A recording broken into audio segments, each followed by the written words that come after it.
Hi, it's Daryl. I recently picked up a copy of Eriantys, a board game which is the newest version of an old classic board game that I happen to love called Carolus Magnus. So I thought I'd do a side-by-side comparison showing the differences between the two games. So here are the two games. On the left you have Carolus Magnus, which was originally from Venice Connection and Winning Moves back in 2000. And on the right you have Eriantys from Cranio Creations, which came out in 2021. In terms of box size, they both have the same footprint as Ticket to Ride. Carolus Magnus is exactly the same size box as Ticket to Ride's box, that standard square shape. Eriantys' box has the same footprint, but is slightly thinner. Inside is very similar. They have similar inserts, cardboard inserts. Don't pay any attention to that white container holding the cubes in Carolus Magnus.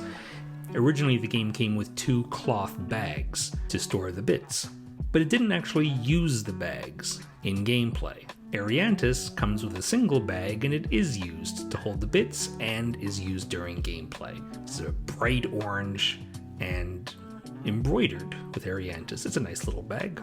Let's look at the differences in pieces. So again, Carolus Magnus on the left, Eriantys on the right. The orange piece in both is it's Charlemagne or Mother Nature, depending on the game. Then you have the black, white, and gray towers, which are different, but one's not better than the other. And then in the kind of middle, you have the majority markers. Players are going to have these if they have the most of that particular color. Carolus Magnus had cylinders, which could potentially roll around. Eriantys versions, which are these sort of raised hexagons, are nicer. You'll notice that Eriantys has shapes carved inside the discs. The shapes would help with color blindness, although I will say the discs are more fragile. My copy of Eriantys came with a couple of broken pink discs, and they're harder to handle than straight-up cubes. I'm a cube guy, what can I say? In the foreground is Carolus Magnus's rather pedestrian way of storing cubes. There's no way to store the towers and the cubes that are yet to be played. They just sit outside the small board. The small board holds the majority markers and you stack up cubes next to it. But in the background is the replacement in Eriantys, and you'll see it's a double layered board. And it has spaces not only to put in the, I guess they call them students in this game, that they go in the middle there, where you stack the pieces, not vertically, but you still stack them as you gain pieces of a color. And the pieces that are still to come into play sit in little holes on the left-hand side, and the towers and the majority markers also have little spaces that they sit in. Visually, this is, of course, the biggest difference. Carolus Magnus had 15, we could call them islands. They are islands in Eriantys, as you can see. They're floating sky islands. I understand that a lot of people would probably find the sort of vague medieval map beige a little bit boring compared to the very colorful floating sky islands of Eriantys. But one thing to consider is how they fit together. In Carolus Magnus, the provinces have these hexagonal edges that fit together, and it's very obviously now one single province. Visually merges quite well. Whereas Eriantys, when you merge islands, you have them touch, but there's still artistically a gap between the two islands. And I feel like it would be easy for people to still think that they're separate when in fact they're supposed to now be considered a combined island. There's only 12 of these boards instead of the 15 in Carolus Magnus, so it makes the game a little bit faster. The discs on the bottom left are what Carolus Magnus players use to A, determine their initiative, and B, also to determine how far they're allowed to move the king. It's the same number for both values, but in Eriantys, each player has a hand of 10 cards, and these numbers are now two different things.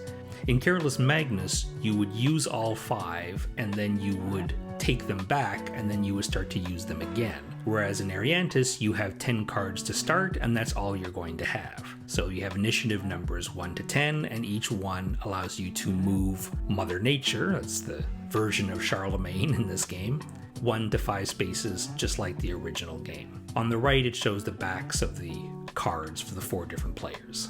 And mechanically, this is a notable change. The original version used dice. At the end of your turn, you would roll the dice, and that's what pieces you gained. You didn't have much choice unless you rolled a crown, which is a wild. There is a long-time variant, you can find it on Board Game Geek, which brings up a random number of cubes put into groups, and then players can simply choose one whole group. And that is in fact the way they did it in Eriantys. I'm not going to say one's better or one's worse. A lot of people had a problem with the dice. I never did. The advantage of the dice, if you can call it an advantage, is that all the colors are always equally likely to come out. In Eriantys, you're drawing these pieces out of a bag, so if, for example, you draw a lot of red pieces early in the game, then that's fewer red pieces you're going to pull out later. And this actually ties back into my earlier complaint that the pieces were a little more fragile in Eriantys than the cubes in Carolus Magnus. Because I ended up having a couple of broken pink pieces, in Carolus Magnus, obviously the cubes aren't easily going to break, but even if you're missing a few, it's not a big deal. If you need more, then everybody can just return one or more. In Eriantys, because you're drawing from a bag, you need the same number of each color. And in my case, because I had a bunch of broken pink, that actually changed the odds that pink would come out. Not a fan of that. And what modern remake of a classic board game would be complete without character cards, special power cards, each player having their own power? Individual player powers or special power cards are a thing that I really dislike, and it seems like so many games have them now. Just get those out of my face. Don't want them. It just muddies the game up. But if you don't consider the special power cards, which is the expert version, then the game is very, very similar to the original. Thanks for watching. Remember, older games like Carolus Magnus don't stop being good just because they get reprints with foofy fairy tale themes. Take care.